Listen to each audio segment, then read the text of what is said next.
are here to support the Filipino funding that had been denied because with so many other ethnic groups that have been extended the funding, most Filipino providers have not been extended any funding, including the West Bay. The West Bay Filipino Multicultural Center has been in existence like for the past 35 years, serving the Filipino-Americans in San Francisco and Soma, Southern Market. We are here to rally and request the Board of Supervisors of San Francisco and Mayor Gavin Newsom to consider our plea and our solidarity in having Filipino service providers to be funded again and get a piece of a pie in the 9 million budget that's been allocated for the different non-profit agencies serving the community. We want our share! We want our share! What do we want? We want our share! We want our share! We want our share! We want our share! We want our share!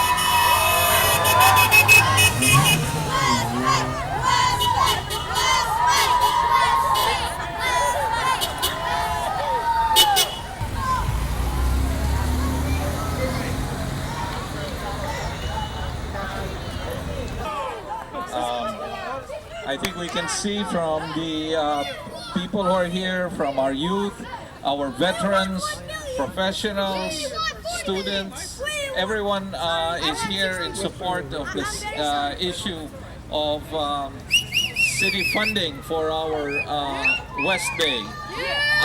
One of the things that we're very incensed about is that the $9 million that is being allocated, in which right now, out of that $9 million, only about $15,000 is going to go to the Filipino community, and it's not even going to go directly through a Filipino community-run agency. So there's actually what, according to Scott Osler, there's about $500 million that the city gives to the various programs, Mayor's Office of Community Development, Health Development. There's about that much. So when we were talking about the fact that out of 9 million, not one of that was allocated to the Filipino Community Program, that's only from one particular section, and that's the section that has to do with aid to families. That's not even the total package. If we look at the total package, it's even worse than what we thought, because we were already incensed that we were blocked out of 9 million. When we realized that we're actually blocked out of 500 million, that makes us even worse. What is wrong with us that we have not been able to do it? And primarily it's because people think that they can push us around and we will not fight back, we will not complain. And as long as there is that perception of us that we're not going to fight for our rights and our interests, then we can continue to get pushed and pushed and pushed. But this rally today and the efforts by our community to come together is our way of saying that no more. We will not accept this being indifferent and ignoring our rights and interests. We're going to keep fighting back until we get what we deserve as a community. It's important we do this so that they show we have the numbers. We are also working individually with the people who will be supporting us. The important thing is that the Board of Supervisors and the Mayor understand that we will not be ignored. We vote, we pay taxes, we are in schools, and we will exercise our power. We are not going to forget those who help us. Equally, we will not forget those who forget us. So, the important thing is we get the votes tomorrow from the supervisors and that the mayor support us. And we will do it civilly, we will do it politely, but we will do it assertively. Yes. All right. Yes, let's do it, everybody. solid, and this is the time that we have one voice. We step forward. Forget about other things. This is all about us.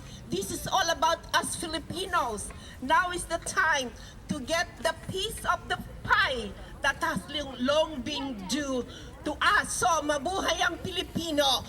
I'd like to call on the national chair of the National Federation of Filipino-American Associations, the publisher of the Filipinas magazine, and editor also of Ang Panahon, and panahon nga pala ngayon. I call on Greg Macabenta. Nakikita niyo ba ako? Yeah. Can you see me? Why is it nobody else does? Can they see you? Why don't they see you? Do you exist? Are you important? Why don't people realize that?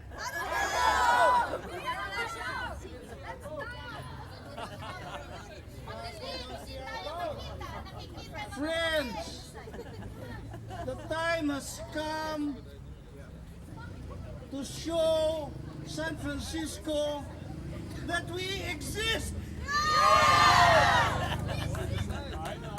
Let's stop blaming others first. First, let's blame ourselves for having been too quiet. Sobrang bait natin. Dapat matuto tayo mag-complain. Yung mga nandiyan dyan supervisors, they are our representatives. Tama ba yun? Not only that, they are our servants. Huwag natin silang awayin. Let's not fight them. Let us ask them to remember us. Let us ask them to notice us because we are here represented by them.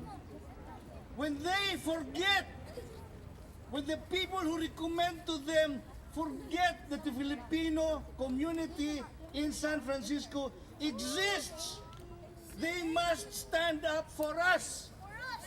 It is their duty. We are here to remind them of that duty.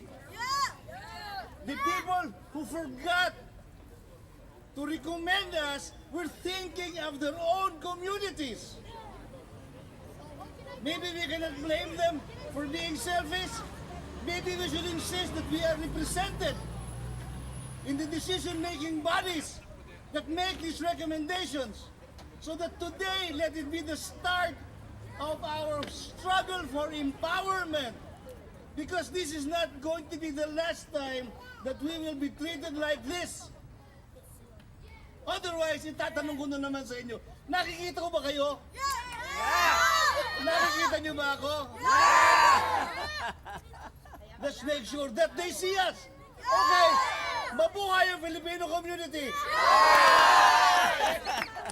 Mabuhay ang Board of Supervisors.